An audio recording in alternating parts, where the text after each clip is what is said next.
1000年後の地球は、現在の私たちが想像する未来とは大きく異なる姿を見せているでしょう。科学的な予測と現在進行中のトレンドをもとに、西暦3025年の地球がどのような状態にあるかを詳しく見ていきます。気候システムの変化は、1000年後の地球を特徴づける最も顕著な要素の一つです。現在の二酸化炭素排出が続いた場合、大気中の CO2 濃度は産業革命前の約3倍に達している可能性があります。これにより地球の平均気温は3から5度まで上昇し、極域ではさらに大きな温暖化が進んでいると考えられます。北極の氷床は夏季にほぼ完全に消失し、グリーンランドの表層も大幅に縮小しているでしょう。西南極氷床の一部も崩壊し、海面は現在よりも2、3メートル上昇しています。この海面上昇により、現在の沿岸都市の多くが水没の危機に瀕しています。バングラデシュの低地、モルディブ、ツバルなどの島嶼国家は、完全に水没しているか、居住不可能になっている可能性が高いです。ニューヨーク、東京、上海、ムンバイなどの大都市も、現在の場所には存在していないか、大規模な防潮堤に囲まれた形で存続しているでしょう。人類はより高い土地へと移住を余儀なくされ、気候難民の数は累計で数億人に達していると推定されます。海洋の状態も劇的に変化しています。海水温の上昇により、サンゴ礁の大部分は白化現象を繰り返した末に死滅しています。現在存在する熱帯のサンゴ礁生態系は、その 90% 以上が失われているでしょう。海洋の酸性化も進行し、pH は現在の 8.1 から 7.8 程度まで低下しています。これにより、貝類や甲殻類、プランクトンなど、炭酸カルシウムの殻を持つ生物の多くが生存困難になっています。海洋の食物連鎖の基盤が揺らぎ、漁業資源は現在の半分以下に減少している可能性があります。陸上の生態系も大きく変容しています。アマゾンの熱帯雨林は気温上昇と降水パターンの変化により、その面積が現在の半分程度まで縮小しているでしょう。熱帯雨林は徐々にサバンナや草原へと変化し、樹木の密度が大幅に低下しています。これにより、熱帯雨林に依存していた無数の動植物種が絶滅しています。生物多様性の損失は深刻で、現在地球上に存在する種の30から 50% が絶滅している可能性があります。これは恐竜が絶滅した白亜紀末以来、最大規模の大量絶滅イベントとなっています。北半球の高緯度地域では、永久凍土の融解が広範囲で進んでいます。シベリア、カナダ北部、アラスカの永久凍土層は大部分が融解し、そこに閉じ込められていたメタンと二酸化炭素が大気中に放出されています。これがさらなる温暖化を加速させるフィードバック効果を生み出しています。永久凍土の融解により、これらの地域の地形も大きく変化し、建築物やインフラの維持が困難になっています。一方で、これまで凍土だった地域が農業に適した土地に変わり、新たな穀倉地帯が誕生している可能性もあります。砂漠化も世界中で進行しています。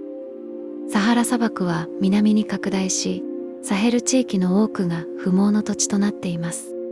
中東、中央アジア、オーストラリア内陸部でも砂漠化が進み、かつて農業が行われていた地域が放棄されています。一方、現在の砂漠地帯の一部では、降水パターンの変化により、緑化が進んでいる地域もあるかもしれません。気候帯は全体的に極方向にシフトし、地中海性気候はより北上し、熱帯気候はより広い範囲に拡大しています。人口動態も大きく変化しているでしょう。現在80億人を超える世界人口は1000年後にどうなっているでしょうか。国連の長期予測によれば、人口は21世紀後半にピークを迎え、その後減少に転じる可能性があります。1000年後には資源の制約、環境の変化、出生率の低下などにより人口は現在よりも少なくなっている可能性があります。推定では50億人から70億人程度と考えられますが、これは人類がどのように環境変化に適応したかに大きく依存します。人類の居住パターンも変化しています。気候変動により居住不可能になった地域から人々は新たな居住可能地域へと移動しています。カナダ北部、スカンジナビア、ロシアのシベリア地域など、現在は寒冷すぎて大規模な定住が困難だった地域が新たな人口集中地域となっているでしょう。逆に赤道周辺の一部地域は極端な高温と湿度によりエアコンなしでは人間が生存できないウェットバルブ温度を超える日数が増え、居住困難になっている可能性があります。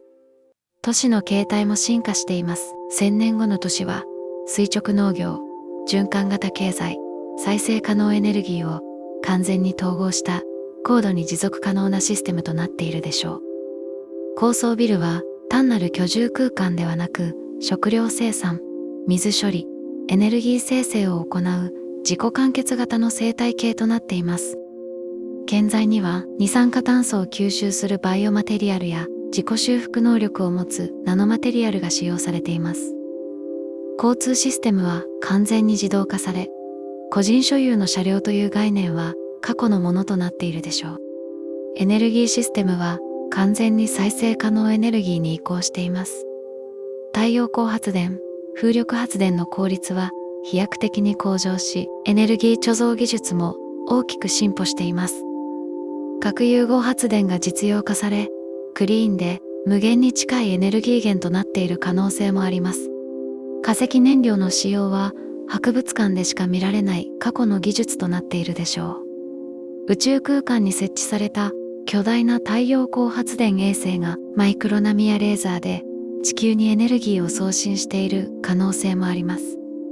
食料生産のあり方も根本的に変化しています。従来の農業は気候変動により大きな打撃を受けていますが、新しい食料生産技術が発展しています。培養肉は一般的な食品となり、畜産業は大幅に縮小しています。遺伝子編集技術により、高温や乾燥に強い作物品種が開発され、変化した気候条件下でも食料生産が可能になっています。垂直農場では、LED ライトと水耕栽培により、天候に左右されず、年間を通じて安定した食料生産が行われています。昆虫タンパク質や藻類由来の食品も一般的なタンパク源となっているでしょう。医療技術も驚異的な進歩を遂げています。ナノテクノロジーとバイオテクノロジーの融合により、体内をパトロールして病気を早期発見、治療するナノボットが実用化されています。遺伝子治療により、多くの遺伝性疾患が治癒可能になっています。老化のメカニズムも解明され、健康寿命は大幅に伸び、平均寿命は120歳を超えている可能性があります。人工臓器や生体工学的に強化された器官により人体機能の低下を補うことが一般的になっているでしょう。人工知能は社会のあらゆる側面に深く統合されています。AI は単なるツールではなく、人間の思考を補完し、拡張する存在となっています。科学研究、芸術創作、政策立案など、あらゆる分野で AI と人間が共同しています。意識を持つ AI が存在するかどうかは哲学的な議論の的となっていますが、少なくとも人間の知性に匹敵する、あるいは特定の分野では超える能力を持つ AI システムが存在しているでしょう。脳とコンピューターを直接接続するブレイン、コンピューター、インターフェースも実用化され、人間の認知能力は飛躍的に向上しています。宇宙開発も大きく進展しています。月には恒久的な基地が建設され、数千人規模の人々が居住しています。月の資源を利用した製造業も発展し、月は地球周回軌道へのアクセスポイントとして重要な役割を果たしています。火星にも人間の入植地が建設され、数百人から数千人の入植者が自給自足のコミュニティを形成しているでしょう。火星のテラフォーミング、つまり人間が居住可能な惑星への改造プロジェクトが進行中で、大気を熱くし温度を上げる試みが続けられています。小惑星帯では鉱物資源の採掘が行われています。プラチナレアメタル、水など宇宙空間で貴重な資源を小惑星から採取し、地球や宇宙ステーションに供給しています。これにより地球の資源への圧力が軽減されています。木星や土星の衛星の探査も進み、エウロパやエンケラドスの地下海に生命の痕跡を探す探査が行われているかもしれません。言語と文化も進化しています。グローバル化とデジタル通信の普及により、言語の数は減少している可能性があります。一方で、リアルタイム翻訳技術の発達により、異なる言語を話す人々がシームレスにコミュニケーションできるようになり、言語の多様性が新たな形で保存されているかもしれません。文化は融合と文化を繰り返し、新しい文化的アイデンティティが形成されています。バーチャルリアリティの発達により、物理的な場所に縛られない新しい形のコミュニティや文化が生まれているでしょう。教育システムも根本的に変化しています。従来の学校という概念は大きく変容し、個人の学習スタイルと興味に合わせてカスタマイズされた教育が提供されています。AI チューターが各学習者に最適化された学習プランを提供し、バーチャルリアリティを使った没入型の学習体験が一般的になっています。知識そのものよりも、創造性、批判的思考、共同能力など、AI には代替できない人間固有のスキルが重視されています。経済システムも大きく変化しています。完全な自動化と AI の普及により、労働の概念が根本的に変わっています。多くの仕事が自動化され、ベーシックインカムや類似の制度が多くの国で導入されている可能性があります。人々は生存のための労働から解放され、創造的活動、学習、人間関係の構築などに時間を費やすようになっているでしょう。経済的価値の創造は物質的生産から知識、経験、創造性へとシフトしています。政治システムも進化しています。国民国家という概念は依然として存在していますが、グローバルな課題への対応として、より強力な国際的ガバナンス構造が発展している可能性があります。気候変動、パンデミック、宇宙開発など国境を越えた問題に対処するため、世界政府とまではいかなくとも強化された国際機関が重要な役割を果たしているでしょう。同時にデジタル技術により直接民主制の要素が取り入れられ、市民が政策決定により直接的に関与できるようになっています。海洋の利用も拡大しています。海面上昇により陸地が減少する中、人類は海洋への進出を加速させています。浮遊都市や海中都市が建設され、数百万人が海上、または海中で生活しているかもしれません。海洋資源の持続可能な利用技術が発展し、深海鉱物資源の採掘、海洋温度差発電、海藻養殖などが大規模に行われています。海中トンネルや海底鉄道により大陸間の移動も可能になっているでしょう。生物工学の発展により生物そのものをデザインすることが可能になっています。絶滅危惧種の復活、さらにはすでに絶滅した種の再生も行われています。マンモスやタスマニアタイガーなどの絶滅動物が遺伝子技術により復活し、保護区で生息している可能性があります。一方で、完全に新しい生物をデザインし創造することも技術的に可能になっており、環境浄化、資源生産、医療などの目的で設計された合成生物が活用されています。材料科学も革命的な進歩を遂げています。グラフェンやカーボンナノチューブなどの新素材は、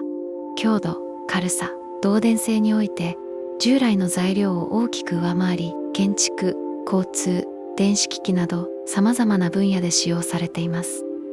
プログラマブルマター、つまり形状や性質を自在に変化させることができる物質も実用化され、同じ物体が状況に応じて異なる機能を果たすことが可能になっています。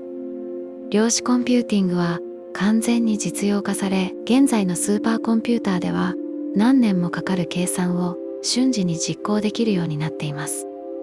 これにより、気候モデリング、新薬開発、材料設計などの分野で飛躍的な進歩が可能になっています。量子暗号により完全に安全な通信システムが構築されています。地球工学、つまり地球規模で気候や環境を意図的に操作する技術も実際に使用されている可能性があります。成層圏に反射性粒子を散布して太陽光を反射させたり、海洋に鉄を散布して植物プランクトンの成長を促進し、CO2 を吸収させたり、人工的に雲を生成して地表への日射を減らしたりする技術が気候変動の影響を緩和するために使用されているかもしれません。ただし、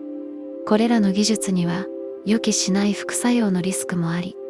その使用をめぐって国際的な議論が続いているでしょう。時間の感覚も変化しています。デジタル技術とグローバルなつながりにより、人々の時間に対する認識は流動的になっています。地球の反対側の人とリアルタイムでコミュニケーションし、バーチャル空間で物理法則に縛られない体験をすることが日常的になっています。寿命の延長により、人生100年時代どころか200年時代が到来し、キャリア、人間関係、学習に対するアプローチも長期的な視点に基づいたものになっています。宗教と精神性も進化しています。従来の宗教は依然として存在していますが、科学の進歩により宇宙や生命の起源についての理解が深まったことで、新しい形の精神性が生まれています。仮想現実での超越的体験、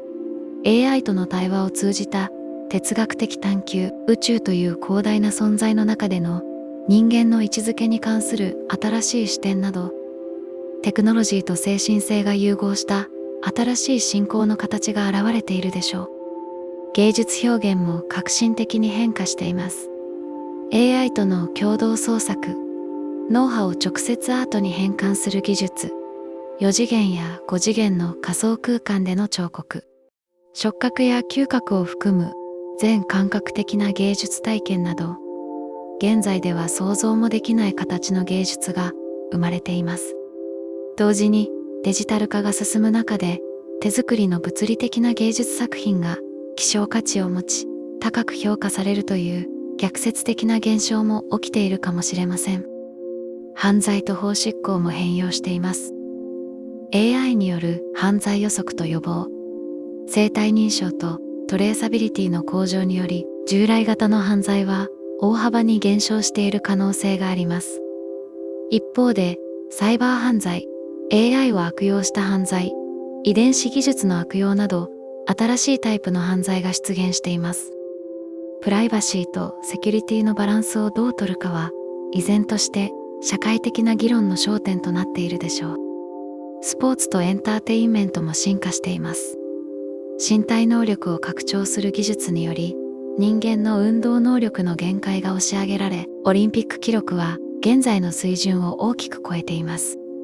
一方で、純粋な人間の能力を競う伝統的なスポーツと技術拡張を許容する新しいスポーツが並存しているでしょう。e スポーツはさらに発展し、バーチャルリアリティでの競技が物理的なスポーツと同等か、それ以上の人気を得ています。環境保護の取り組みも進化しています。技術の発展により、一度失われた生態系を復元する能力が向上しています。遺伝子編集技術により、絶滅した種を復活させたり、気候変動に適応した新しい種を創造したりすることが可能になっています。大規模な森林再生プロジェクト、サンゴ礁の人工的な復元、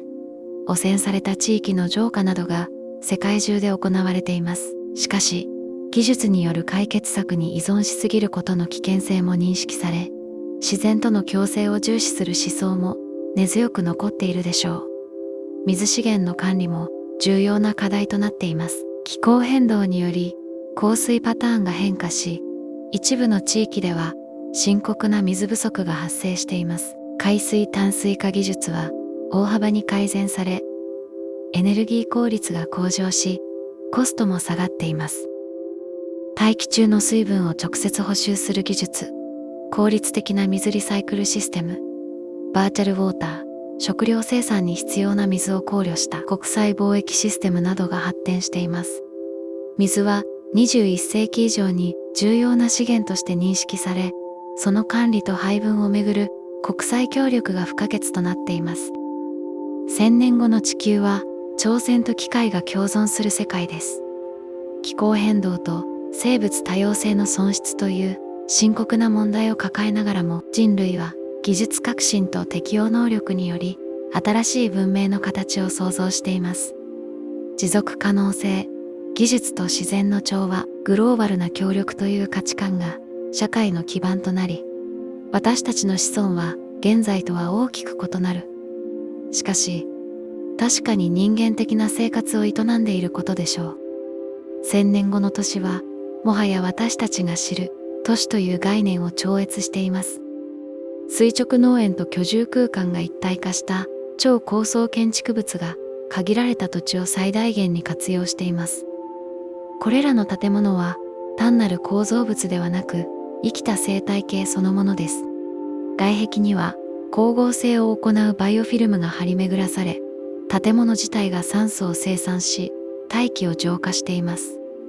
各階層には多様な植物が栽培され、都市住民の食料需要の大部分を賄っています。地下都市も大きく発展しています。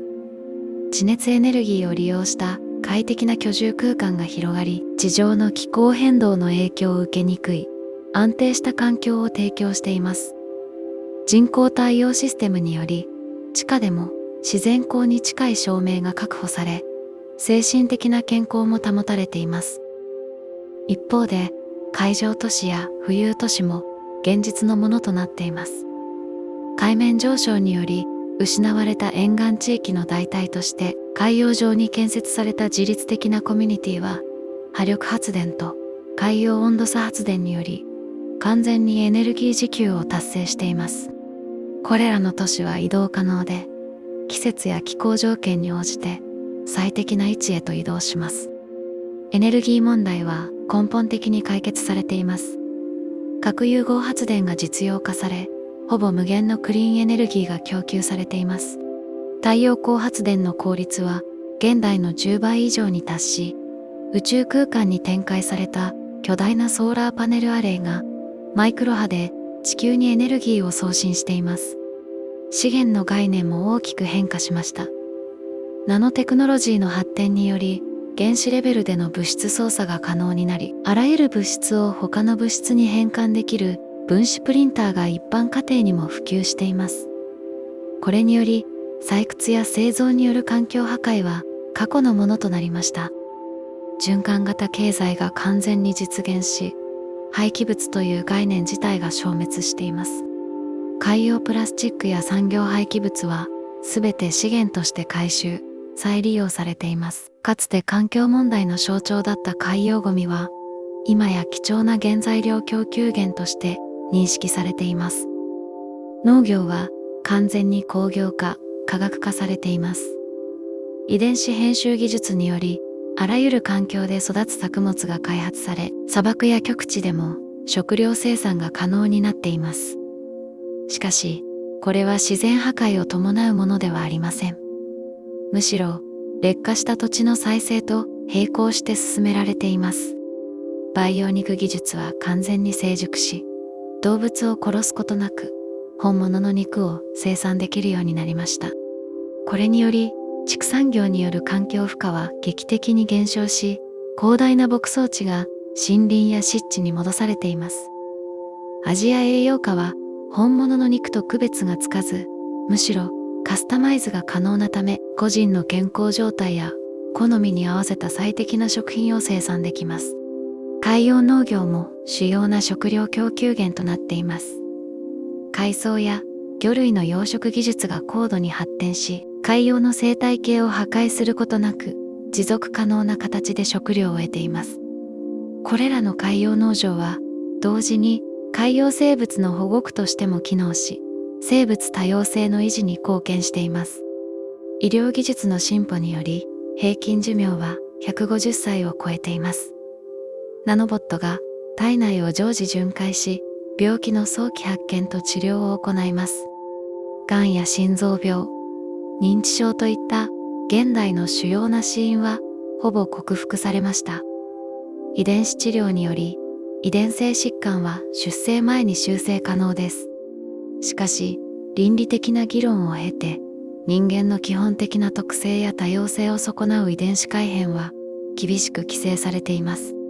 強化された知能や身体能力を持つデザイナーベビーの問題は、長い社会的議論の末、慎重なバランスが取られています。義肢や人工臓器の技術も飛躍的に進歩し、生体組織と完全に統合されています。脳とコンピューターの直接接続も実現し、思考だけで機械を操作したり、他者と直接的に思考を共有したりすることも可能です。ただし、プライバシーと個人のアイデンティティを守るため、これらの技術の使用には、厳格な規制と倫理基準が設けられています。教育システムは完全に個別化されています。AI チューターが各個人の学習スタイル、興味、能力に合わせて最適な教育プログラムを設計します。しかし、人間の教師は消えていません。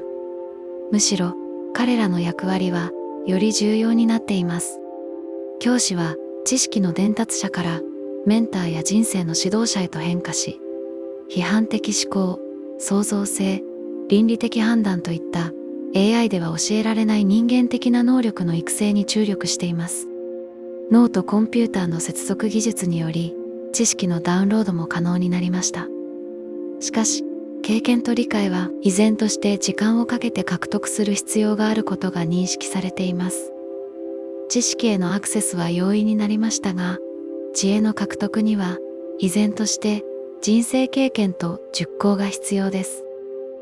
自動化と AI の発展により多くの職業が消滅しました。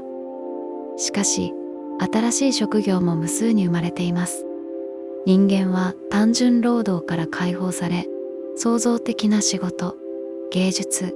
研究、人間関係の構築といったより人間らしい活動に時間を費やしています。ベーシックインカムが世界的に導入され、生存のために働く必要はなくなりました。しかし、人間は依然として働いています。それは生計のためではなく、自己実現、社会への貢献、人生の意味を見出すためです。労働の定義自体が変化し、芸術創作、ボランティア活動、研究、教育などが仕事として認識されています。政治システムも進化しています。AI によるデータ分析と予測により、政策の効果をシミュレーションできるようになり、より科学的な政策決定が可能になっています。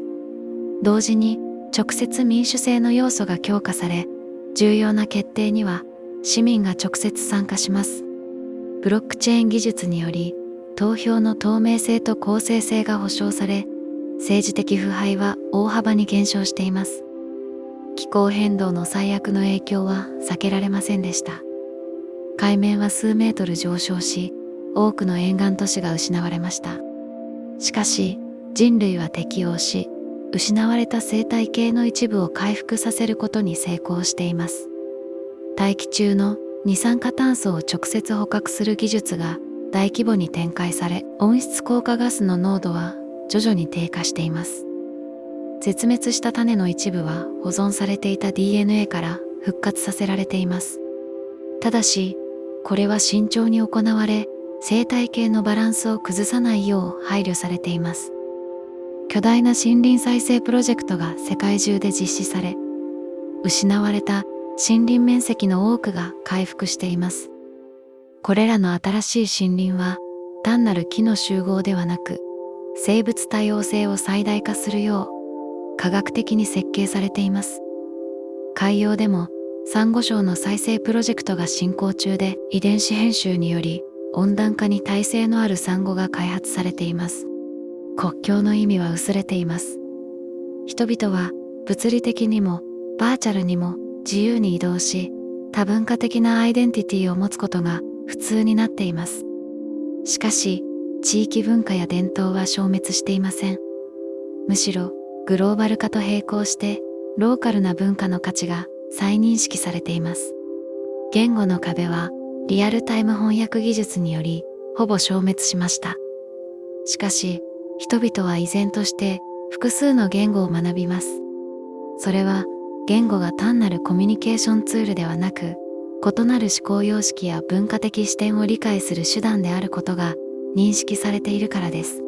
宗教と精神性も進化しています。科学と宗教の対立は過去のものとなり、多くの人々が科学的世界観と精神的実践を統合した独自の信念体系を持っています。伝統的な宗教も存続していますが、より寛容で包括的なものへと変容しています。人類は地球だけにとどまっていません。月と火星には恒久的な居住地が確立され、数十万人が地球外で生活しています。小惑星帯では資源採掘が行われ、木星の衛星では研究基地が運営されています。しかし、宇宙進出は地球からの逃避ではありません。むしろ地球の脆弱性と貴重さを実感させるものとなっています。地球は人類のゆりかごという認識が共有され、宇宙に進出してもなお、故郷である地球の保全が最優先事項とされています。もちろん、ここに描いた未来は一つの可能性に過ぎません。実際の1000年後の地球はもっと良いものかもしれませんし、もっと厳しいものかもしれません。技術的な進歩の予測は容易ですが、人間社会がどのように発展するかは私たちの選択次第です。しかし、一つ確信できることがあります。それは、人類の驚くべき適応能力と創造性です。私たちの祖先は、氷河期を生き延び、農業を発明し、産業革命を遂げ、情報化社会を構築してきました。これからの1000年で直面する課題がどれほど大きくても、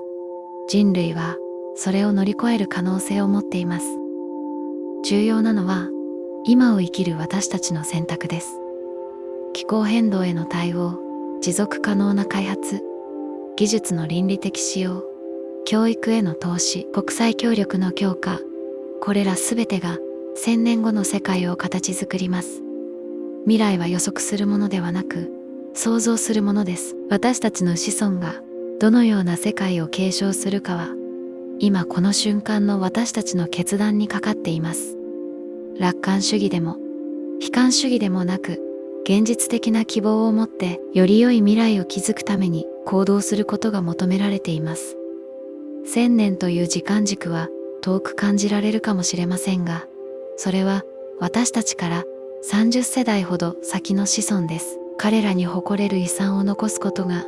現代を生きる私たちの責任なのです。ここからは愛と癒しのソルフェジオ周波数 528Hz でごゆっくりお休みください。